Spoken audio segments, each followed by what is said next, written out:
সারা বছর বই পড়িনি, আর এখন বইয়ের পাতা খুললে কষ্ট লাগে। কালকে পরীক্ষা, আর আজকে এই সিলেবাস কেমনে কমপ্লিট করব?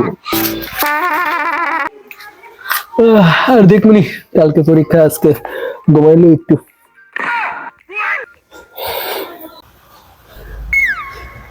কিরে ঘুমাই কেন?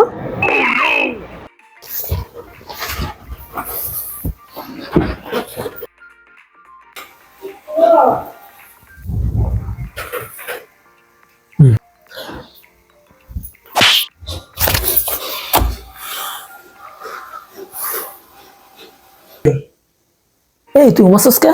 তোর কালকে না পরীক্ষা? মাথায় ধরে না ভাইয়া, এ পড়তেছি, এটার কিচ্ছু মাথায় ধরে না। এই যে এত এত সিলেবাস, আমি কবে করবো? কালকে পরীক্ষা, এই জন্য ভাই একটু ঘুমাইতেছি। এই জন্য তুই টেবিলের উপরে বই রেখে তুই বইয়ের উপর মাথা দিয়ে ঘুমাবি? খাটে যেয়ে ঘুমা। খারো, আমি আম্মুর কাছে নালিশ করে নি।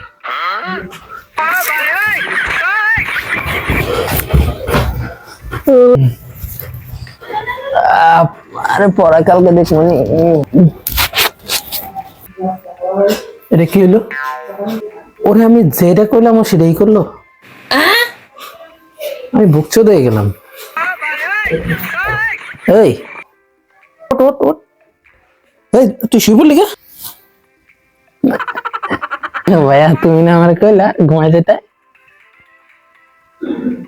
তা কি করবো? বড় ভাই কইছে, কথা কি ফেলতে পারি? এখনই যে পড়তে বসবি? আমি ওরে কইলাম যে শুয়ে পড়তে, আর আইসে শুয়ে পড়লি। তোকে যখন আমি বলতাম যে তুই প্রতিদিন 1 ঘন্টা 2 ঘন্টা করে পড়বি, তা তো পড়তি না। আর এখন তুই পরীক্ষার আগের রাতে তোরে আমি কইছি তুই শুয়ে পড়বি, আর তুই সাথে সাথে শুয়ে পড়ছিস। তোর কালকে যে পরীক্ষা, তোর কোনো সেন্স নাই? রাত 12টার আগে যদি তোরে আমি দেখছি টেবিলে তো সরতে, তাহলে কিন্তু আজ তোর ঠ্যাং ঠুং ভাঙ্গে আজকে প্যাকেট করে এলাম। কালকে তোর পরীক্ষা দিতে যাওয়া লাগবে না।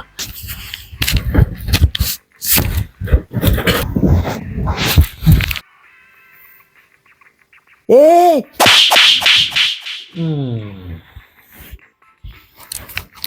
আমি কারে এত সব ফতোয়া দিলাম? আমি ফতোয়া দিতেছি আর এটা ঘুমাইতেছি।